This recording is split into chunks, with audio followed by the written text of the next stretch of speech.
Today I thought we'd start with some footage of driving down a mountain. As you're watching this, about 15 minutes worth of my wife and I driving down a mountain, notice that we're driving over top of clouds. It is surreal to imagine that. And looking at this footage again, which I haven't for many years, it's pretty amazing stuff. And then we'll have more footage of lava-like features in Hawaii. You're going to see some whale watching, dolphin watching. You're going to see a number of sunsets, and I hope you enjoy. And depending on how long this goes, you may also see some footage of some nice trees on the lot because I'm running out of stock footage. I have to get some more. Today's talk is on zombies. Today's talk is on the nature of evil. Today's talk is on why some people may be worse than zombies. I want to do two things up front. I want to talk about two social psychological experiments that were quite popular, 60s, late 70s, early 70s, and that continue to this day to be well discussed. And then I want to move from the experiments or demonstrations, as I will call them, about how the average person can be evil, to an analysis of one particular person through Hannah Arendt. I want to talk about this person named Eichmann, a Nazi war criminal, and what may have gone wrong with him. Why did he do what he did? So that's the plan for today. I hope you enjoy.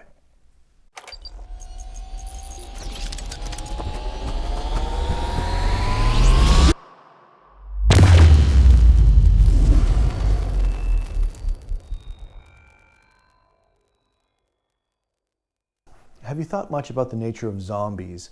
A discussion of zombies, I think, is helpful for a number of reasons.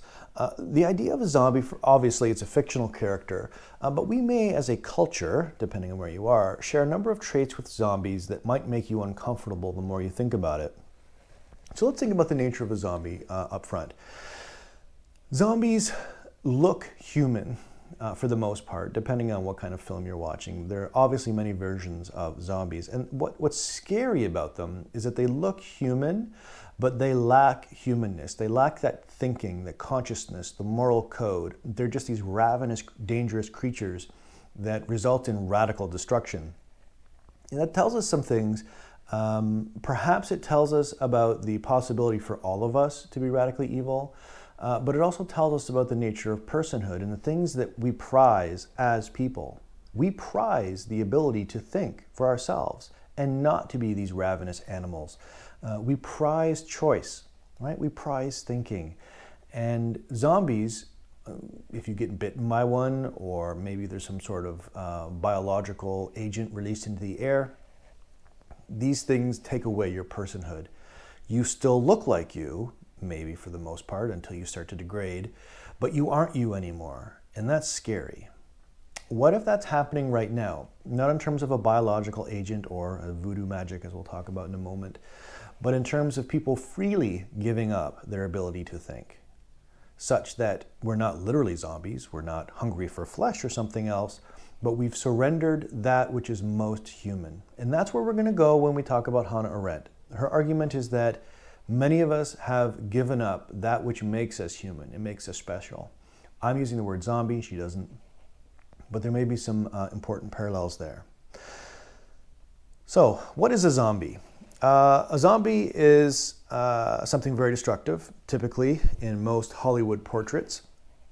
It is something that we would call evil, but it's evil not because it intends evil. If a bear came into a village and the bear hurt somebody, we wouldn't call the bear evil. The bear is just hungry for food, right? It's looking for something to survive on.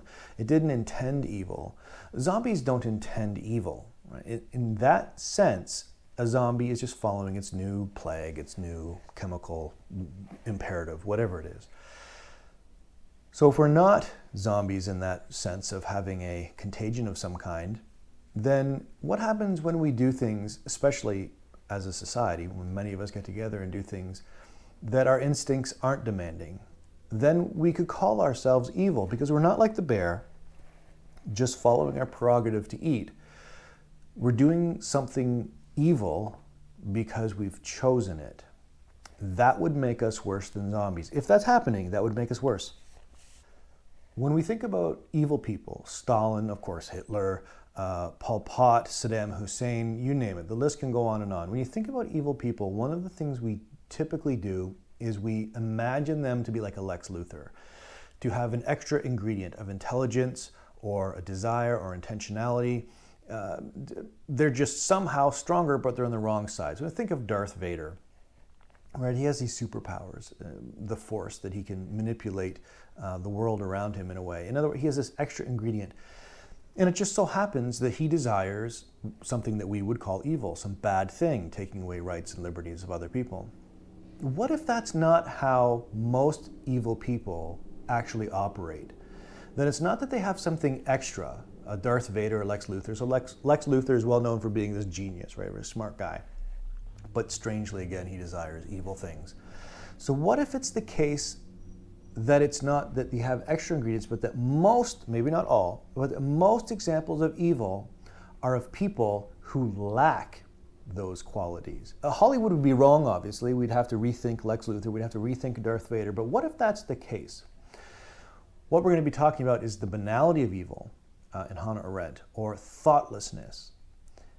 Maybe that's the greatest source of world destruction. And if that is the case, then if it's a primary mechanism for evil in the world, then maybe we can fix it, right? Maybe if we do an analysis of that, we can rethink it in a way that we can maybe uneducate it or re-educate it or do something about it. Thinking about zombies is helpful for a number of reasons. The undead, right? The undead, unthinking. So here are a couple of examples to get us going. So Mary Shelley's 1818 novel, you're familiar with this. A young scientist, his name is Victor Frankenstein. He creates a nameless monster. Right? This monster isn't Frankenstein, that's the guy who created it. And he creates it through chemistry, science, in other words, alchemy. And this new, from the 1818 version, this new creature possesses a significant amount of intelligence and sensitivity. It's not like us, right? There's something, but it shares these traits. It shares primarily, like many of us, it has a lot of hate and a desire for revenge. So that's problematic. And overall, unfortunately, Frankenstein's monster seems to lack any sense of moral compass. Fast forward a bit to 1968, and we get the film from George A. Romero, Night of the Living Dead. We discover a fictional creature, creatures plural, that have no intelligence, they have no sensitivity, so that's not like Frankenstein's monster, but they also don't really have hatred or desire for revenge. So that's the distinction there. These attributes are quite a bit different. In Romero's later work, Dawn of the Dead, 1978, we there find zombies with numerous practical skills, which is interesting. Things they learned before they were transformed. They can use these tools with practical skills to do what they need to do, but they don't have a connection with what they would have had before. So the connection, what they would have had before, is a universal. I want to make money. It's my job to make a profit. Those ideas are gone, but they still have some kind of practical skill building. And I'm sure you felt like that too. If you've had a 9-to-5 job, as I've had for years, I worked in the tourist industry, go-kart track, amusement park. And I felt like a zombie. Right? I had a number of practical skills, and I could do my job, the same thing, day in and day out. Even complex tasks just became routine. And you shut down, right? You do the tasks, but you're not really engaging in them meaningfully. So we get that sense now, again, of a zombie sort of a hyperbole or an exaggeration of the ways we already live. Some of us are tapped out. Some of us do complex skills, but we don't feel engaged. What does that mean? 1943, one of my personal favorites, black and white film, 1943. I Walked with a Zombie. It follows the story of a Canadian nurse named Betsy who goes to a Caribbean, I always pronounce Caribbean incorrectly, Caribbean. She goes to a plantation to take care of a sick woman named Jessica. Jessica's husband has hired her. They obviously have some money. And this woman, we're told, Jessica, has some sort of spinal issue, spinal whatever, who knows, it's kind of mysterious. There's an ailment there. And she looks normal. She doesn't talk. She walks around. She eats. In fact, she seems to be fully there. except she stares everywhere blankly, and she doesn't communicate with people, she doesn't feed herself, she has no direction or will. She's just a blank slate, okay? Just a blank slate. The title of the film, I Walk with a Zombie, is taken from the perspective of the nurse, Betsy, who's taking care of Jessica. It's not, I ran from a zombie who tried to eat me. It's, I walked with a zombie and I tried to help her. I walked with a zombie. The zombie, in this case, epitomizes that you're human, your biology is functioning, but you're not human. This is interesting because you're both alive, fully alive, as Jessica is, but dead. I mean, these two categories, alive and dead, are supposed to be mutually exclusionary, right? They can't be the same thing. They don't go together. But in this film, we see this depiction of, if you're not a thinking human, then you're not human. I mean, you are in some minimal sense, like DNA. But to be a zombied human is to be, it's a terrible, terrible thing. So we take away the destruction, we take away the I want to eat flesh thing. We still have at its core, the unthinking zombie is a terrible state of being. It is a terrible way to live. As the film goes on, we learn that in fact she doesn't have a spinal affliction, whatever it is, that it was a voodoo curse that is taken away. So with Victor Frankenstein, we're zombified, or the zombification can happen because of alchemy, science, chemistry. Here it's a voodoo curse, whatever movie you've seen with whatever cause there. Doesn't matter the cause, the result is the same. A taking away of that which makes us most human. The theatrical film poster release said this, quote, "The blackest magic of voodoo keeps this beautiful woman alive, yet dead," end quote. It keeps her alive, yet dead. Would that be an apt description for our culture, the people around us? Living, busy, performing complex tasks like Romero's zombies, but dead. Is that then the source of radical evil? In some sense, we're all zombies at birth, right? We need to be nurtured, we need to grow, but there comes a point when we are supposed to develop beyond that and become thinking creatures. We may want to call that rational. I'm not going to use the word rational. I don't know if that's very healthy, but we want to be thinking in some way. Questioning. Thinking as questioning. Socrates defined thinking as silent dialogue with oneself. Hannah Arendt's going to do the same. It's just that reflection, the question and answer that goes on, versus just hearing an order or hearing a directive and doing it. It's you're taking the world in, you're mulling it over, and you're moving on. That's thinking. Versus the zombie, in the case of Betsy taking care of Jessica, where Jessica would just be told, do this, and she would do it, and like pick her up and get her dressed and feed her, whatever. There's a spectrum now between just the mindless automaton and the engaged critical thinker who's engaged with big, small, just questions. Talking about zombies gives us sort of a toe into the water regarding the nature of unthinking in society and possible radical destructive consequences that follow. But we also have a number of studies, social psychological studies. Some will call them experiments. Zimbardo, as we'll talk about in a moment, calls his more of a demonstration. So it's not really an experiment because they didn't have a lot of the scientific controls in place, and it was a small sample group. But it's a demonstration of something that seems to be fairly well established in other studies as well. So the first one is the Stanford Prison Experiment, more of a demonstration. In the Stanford Prison Experiment, this followed the Milgram Experiment, so we'll talk about the Milgram one next. But the Stanford, you may have seen promo, you may have seen the more recent Hollywood film on this. Very simply, Zimbardo said we're going to do a study. We got some people together, got some students together, and they randomly chose some to be guards and some to be prisoners. It was done on campus, right? It was done in, I don't know if it was a basement or something. But they redesigned offices to be prison cells, and they went through with what everybody knew to be a performance. They knew it wasn't real. Everybody knew it wasn't real. And the idea is that they wanted to know if assigning students randomly to be guards and some to be prisoners and giving them labels, right, you're a guard, you're a prisoner, if these authority structures just sort of got people to behave in a certain way. So if I called you a guard, would you instinctively become authoritarian? And if I called you a prisoner and you were doing the role of a prisoner, how quickly would you take it on being submissive and doing what you're told? And how much abuse would you take from a person that you know has arbitrarily made a guard over you?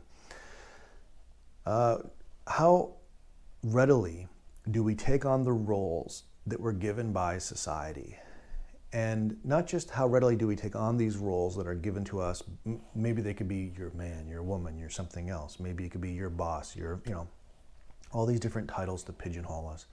Not only how quickly do you take these on, but how much are you willing to inflict harm on others to maintain that role?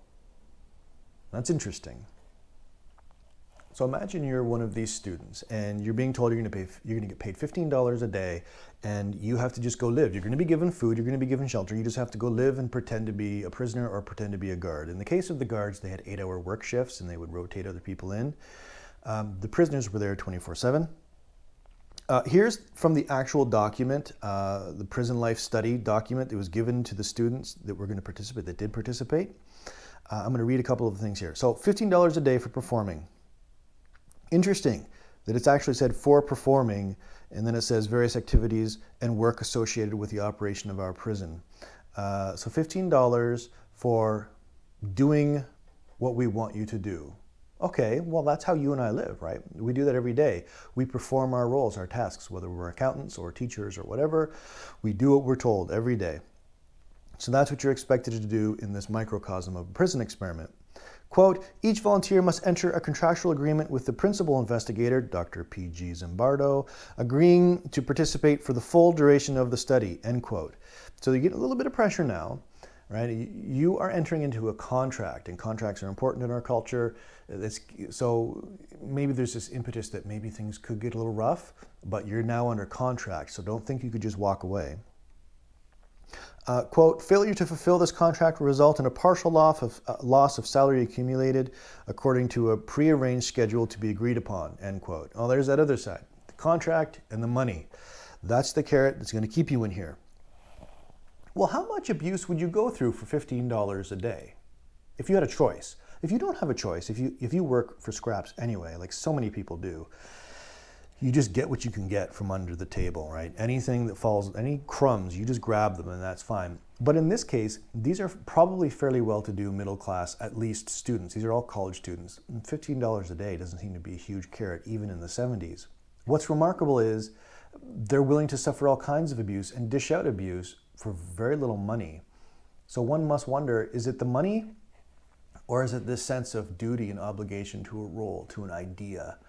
And maybe some guards actually had a certain amount of pleasure from having the authority over the prisoners, but we'll get to that. So 24 students were chosen, 12 to play prisoners, 12 to be guards. So they had to make sure that the students didn't have any criminal history or medical conditions or psychological issues of any kind. The last thing you need is a wild card like that. So they did what they could to make sure that the students were fairly normal, right? The average person. Almost immediately, things became so real and the guards became so abusive that it had to be shut down, and it only lasted 6 days. It was supposed to be 2 weeks long, but it lasted 6 days. What is also interesting is that Zimbardo himself didn't seem to have any inkling that what was happening was bad and that it should be shut down. It was his future wife, former graduate student, who pointed out to him that this had just gone off the rails and that they had become so abusive that it had to be shut down. Okay, did he actually not know that it had become that bad? Or did he know that he could publish this and make a name for himself? I mean, there are all kinds of questions around this. Had Zimbardo himself become a part of the experiment and evidence that authority predisposes people to doing sometimes very evil things? The more you look into it, the more it looks like Zimbardo was involved in the experiment. And in fact, later recent releasing of audio tapes and documents show that he instructed the guards to be tough, quote, tough, and that he was far more active as the superintendent than we initially thought. And I'm not sure that that affects the experiment very much. Usually, again, not an experiment, more of a demonstration, but usually when you're doing something like this, as the researcher, you're supposed to be hands-off, right? You just let it go. but there seems to be a fairly active role with Zimbardo. Anyway, as history has it, it was an outsider, his future wife, who said, "Stop, this is not okay, this has gone off the rails," and then he listened. What actually happened during the experiment? On the first day, things were pretty ho-hum, but by the second day, we have the prisoners rebelling, putting beds up against their doors, taking off their caps. They were wearing some kind of stocking cap, and refusing to come out, even when the guards said you needed to come out. Some guards, apparently it was a little difficult, and because there weren't enough guards, so some guards volunteered to put in some extra hours. At one point, some of the guards, at least one, attacked some of the prisoners, again, at least one, with a fire extinguisher, not being supervised apparently. They were told up front not to be physically abusive, right? You can't physically harm people. That doesn't seem to be the case. They didn't necessarily punch or break anybody's arm, or didn't throw chairs at them or something like that. But through psychological persuasion, psychological torture, they certainly got prisoners to manage their own bodies in a certain way, as you'll see. So yes, no physical torture of any kind, but it seems that psychological was their chosen poison. After only 35 hours, one prisoner began to act crazy. Zimbardo himself didn't really think, hey, this guy's probably just acting, he wants to leave. But after a while, they were like, no, this guy really has some issues, so they let him go. I'm not really sure what that means. Someone was acting crazy. Why wouldn't he just say, I need to go? Why would he act crazy? Why would you think he's acting crazy? He could just get up and leave at any time, right? So there's some issues there. Guards would do all kinds of things to harass their prisoners to keep them in line. One of the things, sanitary conditions, apparently were one means of leverage. So the guards refused to allow some prisoners to go to the bathroom anywhere except in a bucket in their own cell. And when the prisoners weren't compliant with orders, they wouldn't allow the prisoners to empty that bucket, which is gross, but also dehumanizing, right? Devaluing. There's a lot of layers to that just by itself. Mattresses would be highly valued. We like sleeping on mattresses. So the guards would take them away if the prisoners weren't paying attention, leaving them to sleep on concrete. Again, dehumanizing, very quickly dehumanizing. I wouldn't do that. I mean, I'm trying to imagine the sorts of things I do to manipulate my children into being better people, right? And it's such a stretch for me to imagine ever doing any of these things to anyone. But the argument, you need to remember, the argument is that these kinds of behaviors, we let people do them a lot. There are a lot of people who engage in these kind of behaviors. What else would they do? Prisoners were sometimes forced to be naked as a method of psychological punishment.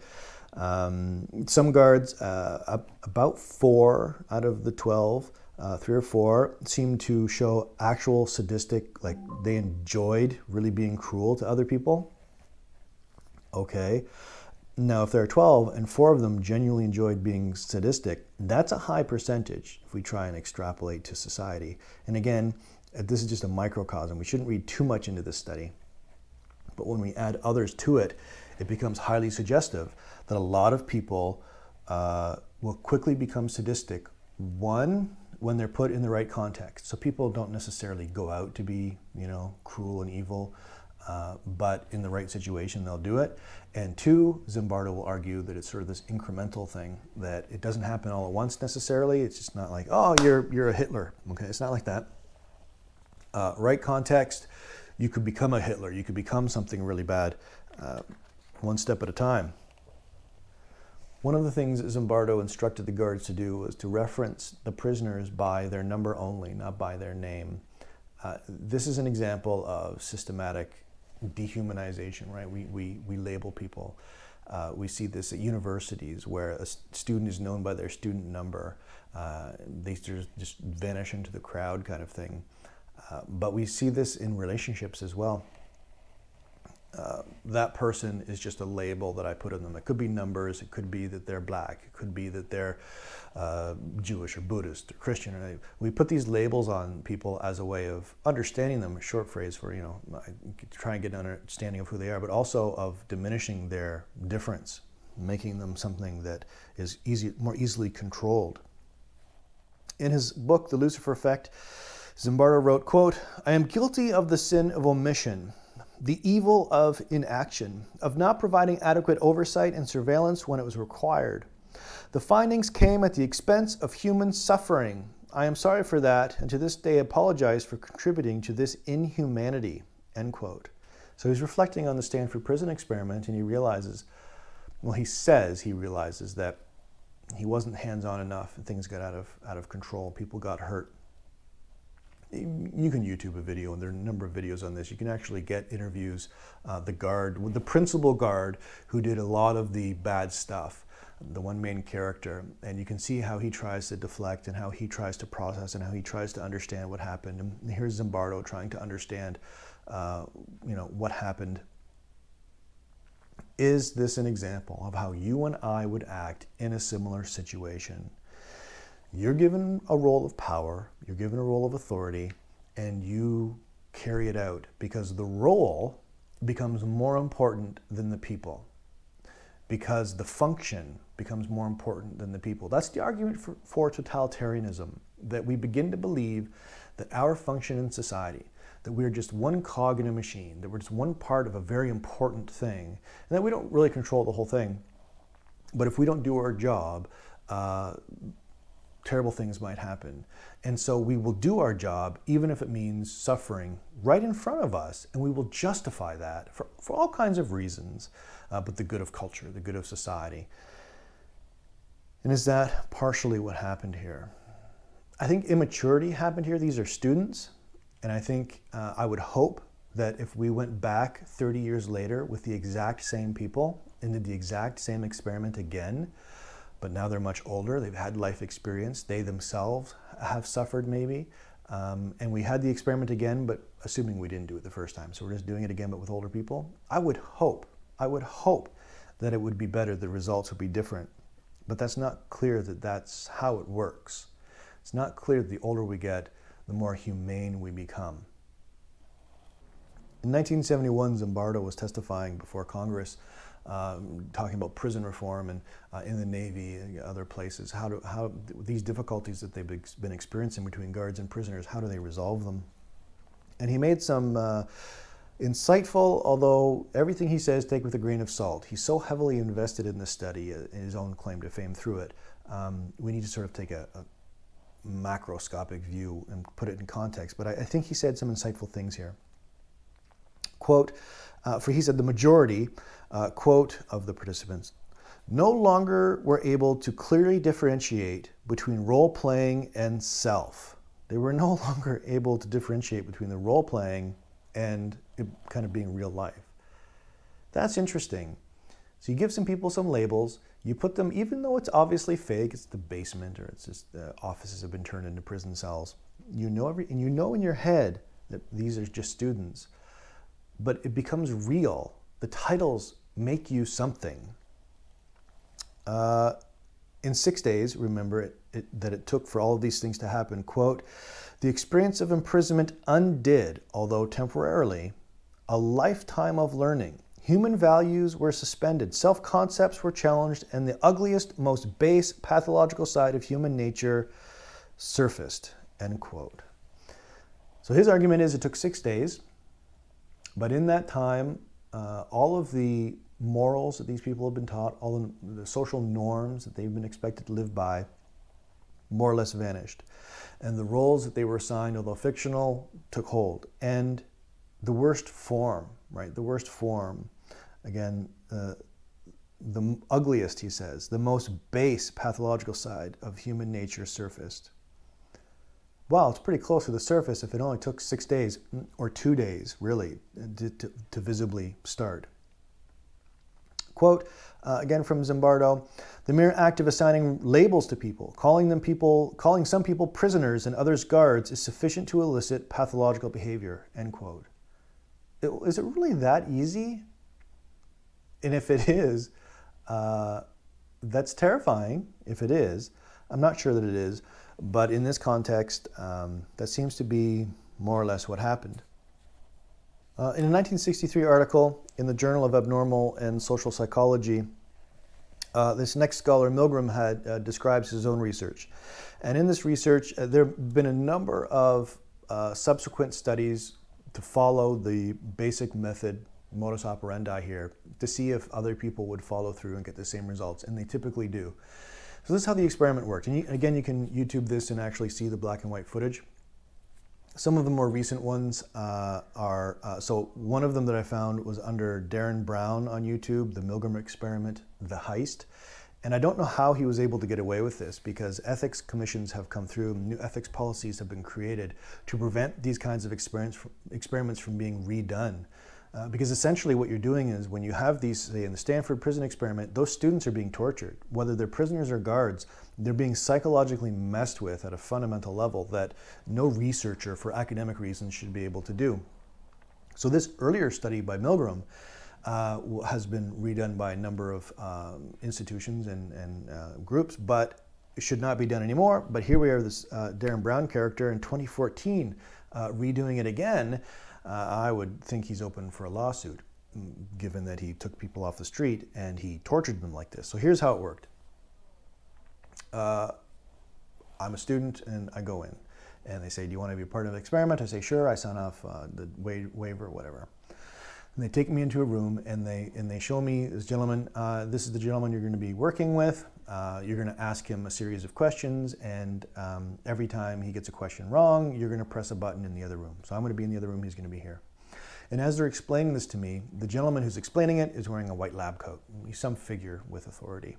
And the person that I'm supposed to be working with, I think is another student, but this other person is actually an actor. Everybody's an actor except me. And I'm watching him getting strapped to a chair, palms up, palms down, doesn't matter, and he's being hooked up to electrodes. Shock therapy. And they actually, in the later studies, I'm not sure if the first one, they would let me feel the actual hydro, the electricity, to know this is what it feels like. So it's not just abstract. Okay, so there I am. They're explaining to me that he's going to be sitting here. I'm going to be in the other room. They take me to the other room. I know he's strapped down and he's voluntarily doing this. So he's not a prisoner. He's voluntarily doing this.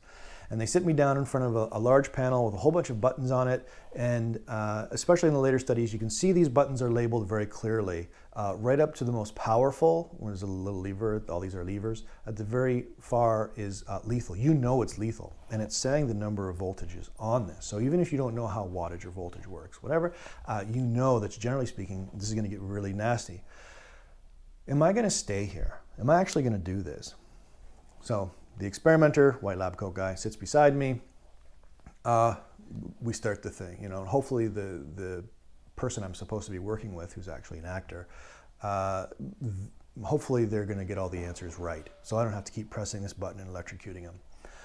What I don't know is that all of the responses are pre-recorded. So every person who comes in, it's not just me, but a number of people will come in and they'll go through this experiment. At every button, there's a pre-assigned recording that will play. And at some point, this person is going to complain of a heart condition. You know, electricity and heart conditions don't go very well. So if I actually get up high enough, you hear about a heart condition. If I get even higher, at some point, the person will scream, you know, let me go, I need to get out of here, something like that. And then eventually, before it gets to the lethal, they'll just stop responding altogether. And it's all pre-done, so that this is going to happen when I get there. The question was, how many people would actually get to this top end, right, where they electrocute somebody simply and only because a guy in a white lab coat said do it? They're not getting paid $1 million. They're not afraid for their own lives. There's not a gun being held to their heads. It's a very simple question. How many people would do it? And there were some percentages, 3.73%, they thought maybe would get above, what was it, 300? Yeah, 300 volt shock. They thought maybe 3%, maybe 4% of people will get above that 300 volt shock. Because surely humans don't treat humans like that just because of an authority figure telling them what to do. The actual number All right? So you got a question wrong, I'll zap you. You got a question wrong, I'll zap you. I'm going to keep going, and you're going to complain of a heart condition. You're going to scream that you want to get out, but I'm going to keep going because the experimenter is telling me to. And you're going to stop talking. If at any point I stop, the experimenter is allowed to say one of these things. He's going to say first, so everybody got this response, please continue, and then I'll keep going. And if I don't, then the experiment requires that you continue, will be the next phrase that I hear. The experiment really needs you. You need to continue. And then if I still don't do it, a four, it is absolutely essential that you continue. It is essential that you participate in this cog in the machine. You are a part of this kind of thing. You get this feeling, right? And then fourth, if I'm still not doing it, you have no other choice. You must go on. That's all the experiment is allowed to say. Please continue. The experiment requires that you continue. It is absolutely essential that you continue. You have no other choice. You must go on. And if you believe it, if you believe these things, you might continue on. To frame this, the experimenter was very clear with me or with whoever is actually pulling the levers, doing the shock, that although the shocks are painful, there's no permanent physical damage. There is supposed to be no permanent physical damage. So this is all hinging on the idea that no matter what happens, this person is going to be able to walk away. These are mutually contradictory statements, right? There's no permanent damage. There's no permanent damage. You can keep doing what you're doing. But you can see in front of you, there's a thing that says lethal. You can hear the person in the other room screaming out, let me go. And then they stop talking altogether. So you have this compounding issue of contradiction. Who do you listen to? What you see and what you know? Or do you listen to the authority? 65% of people zapped them. They just kept going. 65 or 25 or 26 of the 40 original went to the massive 450 volt shock, way past that initial 300. They thought maybe 3 or 4% would go past 300, 65% over 450. And then they repeated the experiment. All around the world, this experiment got repeated. Before it was outlawed, but apparently someone found a way around that unethically. What might that say? You know what you are doing. You are in control. But somebody simply tells you, please continue. The experiment requires that you do it. It is essential. It's essential. You must go on. And so they do it. These are average people off the street. These are not people with sociopathic tendencies drawn out of institutions that are just predisposed to being sadistic. These are average people showing us that authority very much gets many of us to be like zombies. And again, zombie is you suspend your thinking, you suspend even what you want. You can see people in these videos, they don't want to be zapping other people. They don't want to be hurting other people, but they do it anyway. As part of the extra psychology of this, right, is that you're torturing the people you're experimenting with. They don't want to do it, but they do it anyway. Is that how you live? And before you say no, be very careful. There's a lot of studies that say it's probably how you would act. It's probably how I would act. And in a moment, we're going to turn to the Second World War as the grand case study to prove these things out. That people will do in the name of authority, just someone telling them that it's important and they should do it. People do all sorts of unspeakable and terrible, murderous things. Maybe Hannah Arendt can help us make sense of this. So Hannah Arendt was already well published and a scholar in her own right already.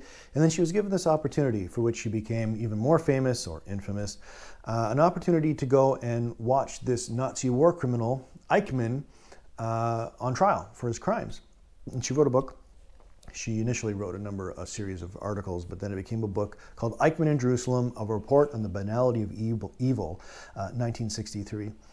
So when she went to Jerusalem, Eichmann had been a bureaucrat in the Nazi war regime. He was one of the main architects for designing how to get people killed, how to transport them to their deaths. And so he was a paper pusher. never shot anybody, never pulled a gas lever, but he escaped after the war, Second World War, and he escaped to Argentina. I believe it was called the Rat Line. He got away. So the Israeli secret police actually went and they found him and kidnapped him and drugged him and got him on a commercial flight home, which, if true, is remarkable. I don't know how you would even begin to do something like that. They got him back and they put him on trial for the whole world to see. Right? This is the first great trial of the nation of Israel. It was, we're going to do this. We're going to show the world that we can have a system of justice, and will arbitrate these issues that are profound, really, that changed how humans have always been bad, but the Second World War is certainly one of those catalyzing moments where we realize just how bad humans can be. All right, so Eichmann's on trial, and Hannah gets to go watch this, and she's there, and almost immediately she thinks people are interpreting him and his actions in a very peculiar way. But who was Eichmann? A little bit on Eichmann. Eichmann was basically a failure in almost every way in terms of a career. He would have to lie to people, He lied to people about his own career success, but he wasn't really going anywhere fast. Vacuum oil salesman. I'm assuming that meant he actually sold oil, I don't know, for vacuums. When the Nazis recruited him, Eichmann obviously saw this as a career opportunity. I can be somebody. I can climb the Nazi corporate ladder. And he just he devoted himself to it rigorously. Initially, he was charged with emigration. So let's get the Jews out of Germany voluntarily, give them a bus ticket or something, get them out of here. Then he was responsible for forced deportation. You guys don't have any choice anymore. We're going to force you to leave. Then he was responsible for sending them to their deaths, gas chambers, extermination camps of different kinds. So he progressed, that incremental kind of bad and then worse, and then just full-on atrocity, sending people to mass murder. Do you see something like that happening in your culture? You're paper pusher. So when we imagine evil, when we imagine a zombie, you picture this grotesque creature, a Hollywood creature, right? Ravenous, wanting flesh. But the argument here is that the zombie is the one in a suit and tie, making decisions that impact people's lives in a radically evil way. Their decisions might seem mediocre. Their decisions might be, do this or do that. The consequences are radical. And they have the appearance of being human, but in fact, Eichmann, Hannah Arendt will argue, Eichmann is a perfect example of a zombie who ceased to think. He refused to think. And there comes a point, presumably, when after a lifetime of not thinking, maybe you can't anymore. Maybe you just can't. I don't know. That's too theoretical. But again, here's a gentleman, career not doing well. Here's an opportunity. He takes it. And lo and behold, he does very well at it.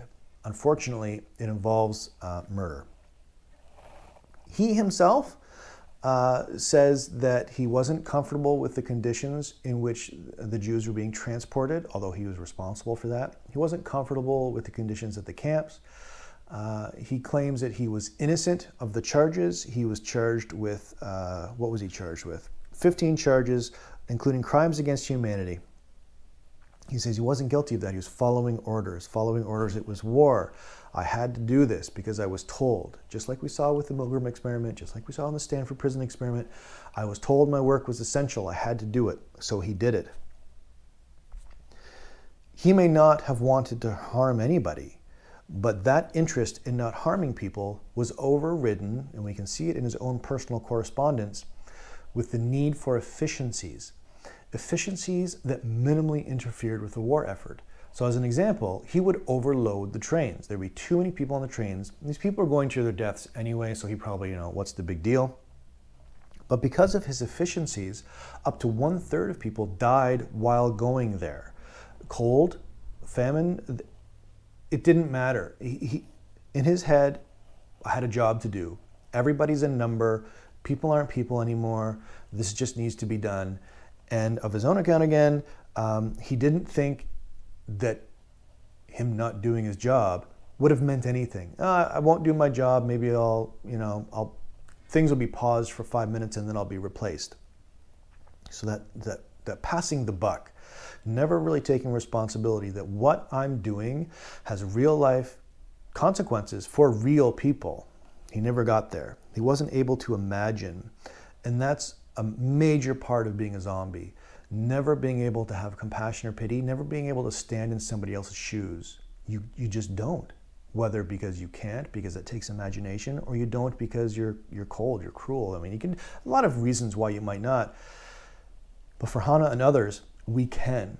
As thinking creatures, there's really no excuse for not imagining the suffering you might be causing other people. Right? Except that as a way of explaining it, you've ceased to be less human. You've ceased to think less, to be thoughtless. Eichmann is a thoughtless zombie. That does not absolve him of responsibility. He is still responsible for what he did. In Hannah Arendt's account, he's playing God with people's lives. And so he deserved to be hung, and he was.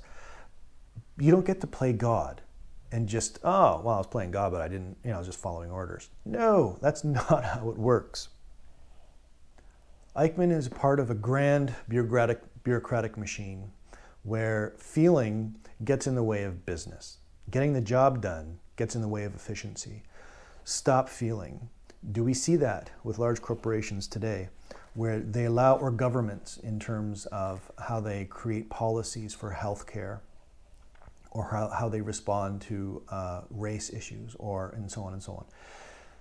Do we see that calculation where the cost of what it means to be a human is valued less than the cost of getting some product or getting some outcome? In this case, the outcome, Eichmann showed no remorse for the outcome, which was the extermination of so many. He had no history of psychiatric illness. He had no murderous rage or hidden vendettas that anyone could see. He was examined by a number of healthcare professionals to try and figure out what made this guy tick.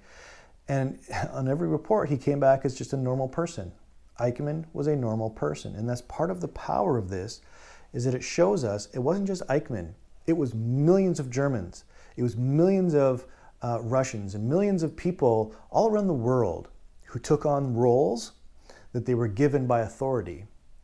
And the outcome, well, you know the outcome.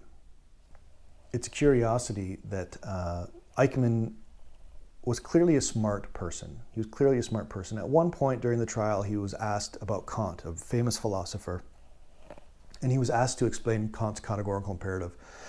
Pretty complicated philosophical concept, and he does it. He gives an approximately correct, according to Hannah Arendt, understanding of it. But he had inverted Kant's notion of everybody should be applying their own practical judgment. They should be applying reason to the world. He replaced that with everybody should be listening to the Führer. The new logic, the new reason is authority. Do what you're told. So that became the new form of thinking. Not your thinking, not your conscience, not questioning. No, don't question. It's supplanting you with the will of the Führer, or you with the will of pop culture, or patriotism, or your president or premier, or an abusive spouse or an abusive whatever, letting them run your life. So he was clearly a smart person, but he had so weirdly turned things upside down. Intelligence, being clever, being able to do these complex zombie type mechanisms, practical skills, doesn't make you human. There's something in Eichmann where he is a very complicated person. Sorry, not very complicated. He's a complicated person, as people are, and yet so overwhelmingly lacking in that key human component of thoughtfulness. That's what we need to figure out. How do we get zombies like Eichmann to be thoughtful? We're living in a world where literacy rates have never been higher. We're more educated. We have access to information, free information online. We are the most informed culture in human history. And yet we seem to be no more just. violence, war, selfishness, greed. The moral component of being human doesn't seem to be improving in correlation with science and technology. What does that mean? That means, among other things, the argument is that thinking, the ability to understand right from wrong or to judge beautiful from ugly, you don't get from a textbook. You get that in another way. Eichmann is an example of somebody who was highly educated. German culture at the time was highly industrialized, civilized, widely Christian, religious. They had an understanding of what good meant. But in the span of relatively short span of time, they were able to convince people that right was wrong and wrong was right. Right? What was okay one day was wrong the next. And what was wrong, murder, became right. So what do we do with this? Calling Eichmann radically evil for Hannah Arendt misses the point. The consequences of his decision were radically evil, destructive, bad things. But he himself should be seen not as this Lex Luthor, not as this, Darth Vader. What he is for Hannah Arendt is banal, mediocre. And it's that source of banality or mediocrity that gives rise to terrible suffering in the world. 2 quick points. How do you know when you're unable to think? 1, Eichmann lived with a distorted morality, and at some point, she argues that he could no longer question goodness and justice from his place in the world. He simply had the orders that he lived out. He did not question. That is a clear indication that you're in trouble when you no longer question. What does it mean to question? It means to hold in suspension a belief, to interact with it, to determine whether it is a good idea or not, given your circumstances, to pack trains over capacity, to send people to death camps. It means thinking through and judging the world around you instead of just tapping out and letting other people do it for you. 2, Eichmann was unwilling to imagine the perspective of another.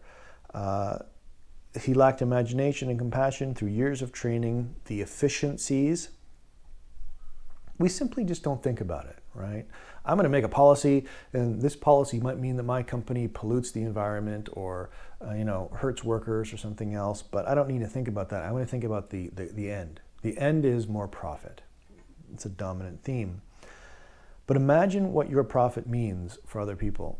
If the billionaires of the world could imagine what it means to be on their billion-dollar yachts during the COVID crisis, if they could imagine the life of somebody who doesn't have clean water, they probably wouldn't be on their boats, right? There's this active disconnect. Sure, that applies to a lot of us too. Things floating around here. That applies to a lot of us too.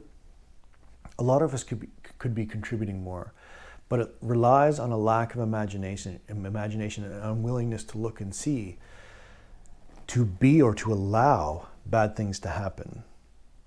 It's also important to point out that unthinking is a herd condition.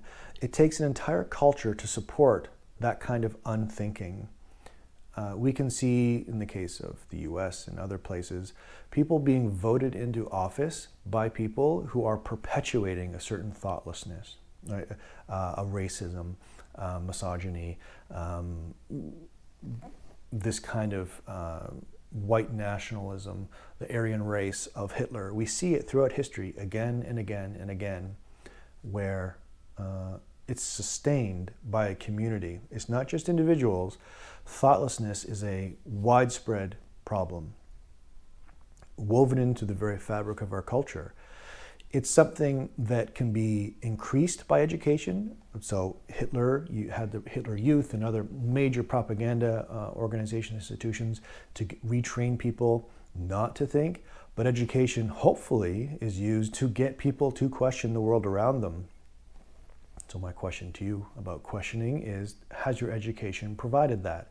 Has your education asked you to think about two options and pick one or the other?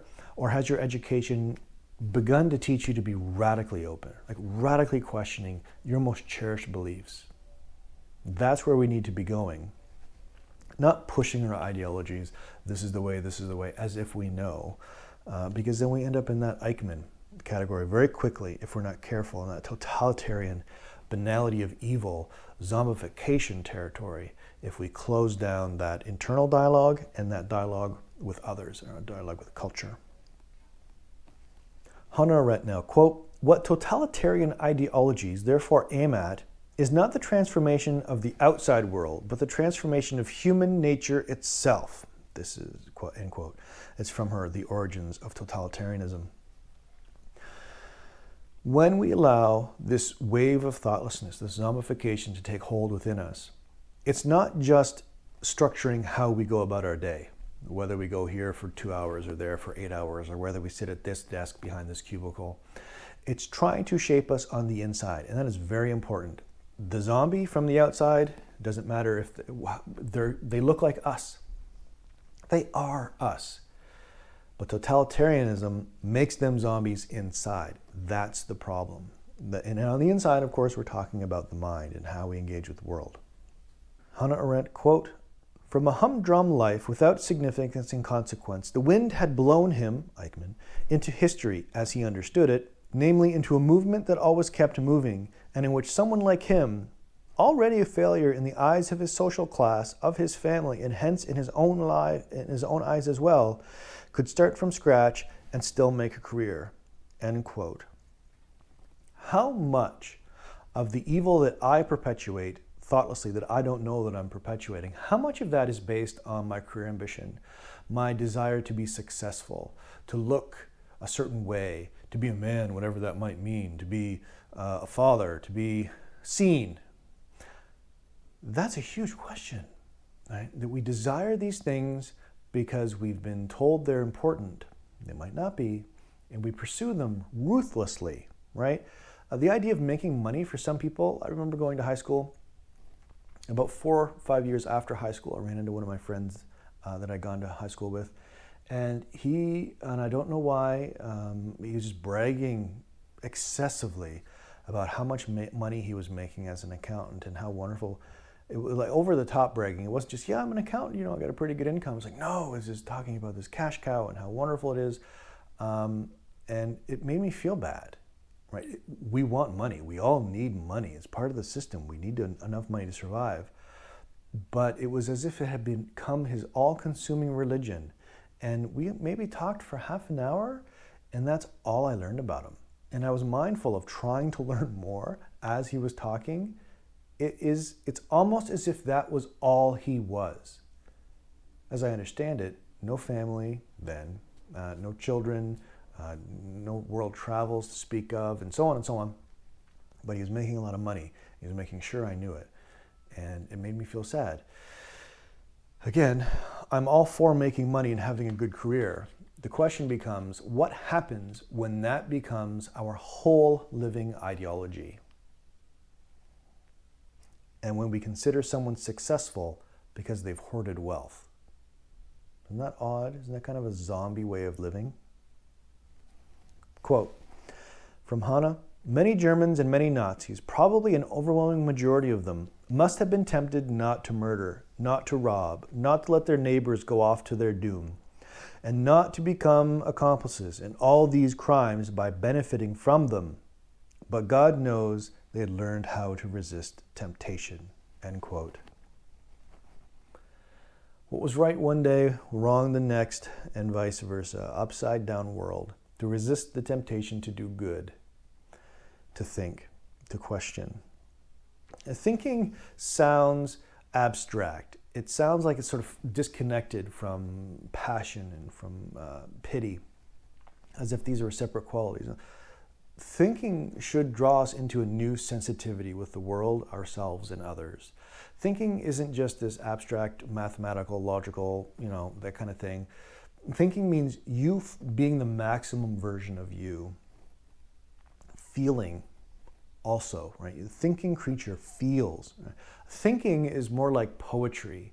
We're in a techno-scientific culture, and thinking often gets co-opted as a means-ends rationality.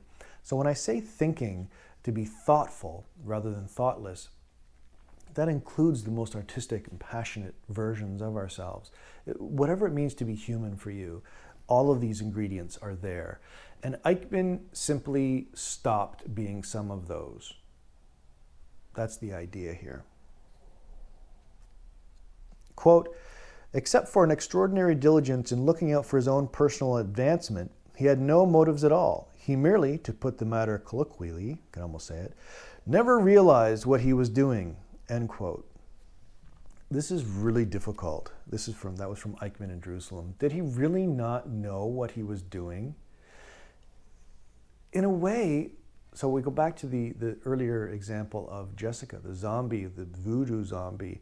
They don't know what they're doing, right? Because they have stopped thinking, they've stopped engaging, they've stopped being sensitive, they've stopped walking in the shoes of other people, and they've chosen to focus on efficiencies or some sort of consequence.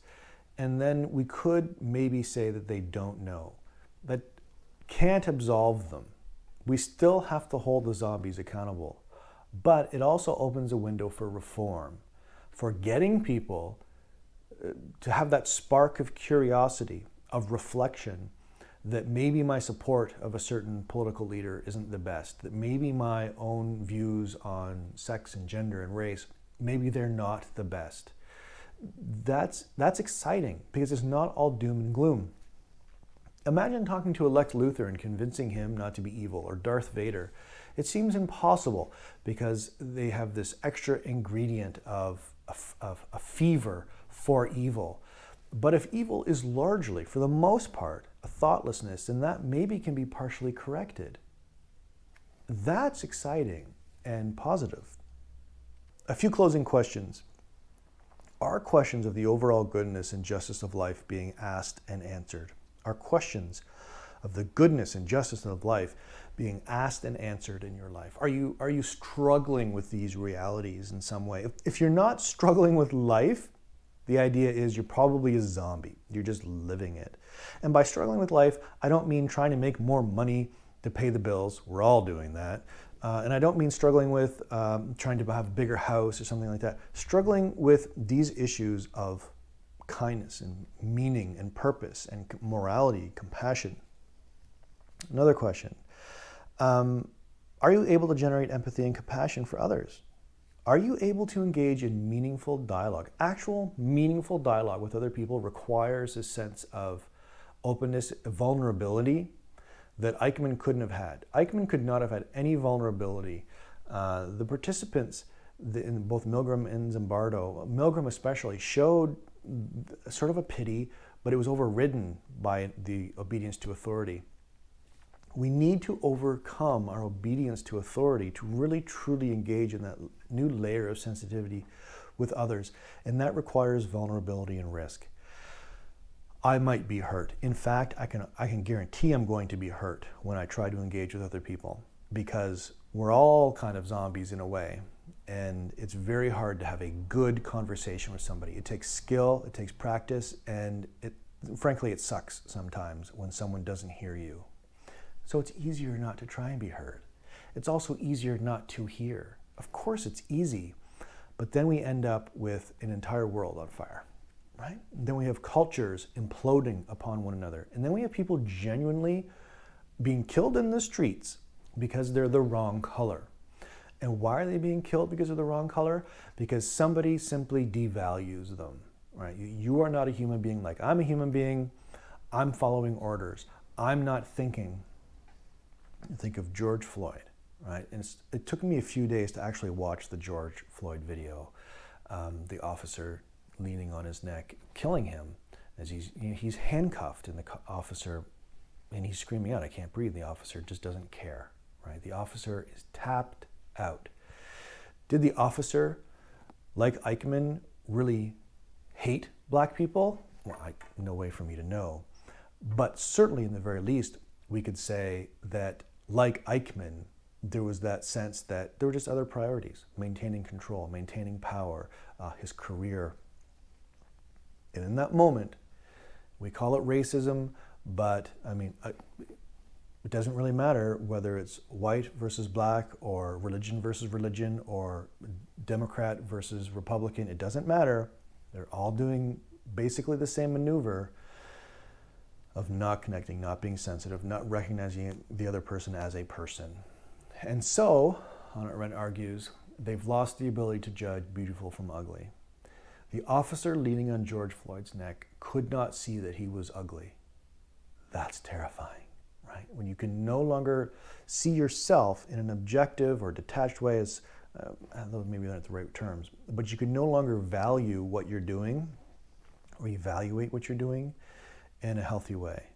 You're perpetuating evil. You are absolutely perpetuating radically destructive evil. So which authorities are you living with today that you are not questioning, that you are simply accepting as authorities? This is an incredibly profound question. This will take a lifetime to answer in so many ways.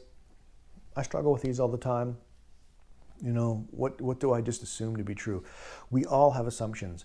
Don't beat yourself up for having an assumption, for having a bias. A bias just is a prejudgment. We all have them, but can you interrogate them? Can you recognize them for what they are and try and move beyond them? Some of the ways to do that. Ask yourself how you're spending time. How I allot my time is based largely on authority. How I think I should be allowing 5 minutes here, 10 minutes there, is based on my assumption of authority, my priorities. How I spend money, how I interact and communicate with people. All of these things are based on my authority. So my authorities that I accept as over me, telling me what to do. When I go into a Home Depot or a Lowe's, I don't expect to have a lifetime conversation with the teller, right? The person who's working there taking the money. I don't expect to have a deep, meaningful conversation. Should I? Probably not.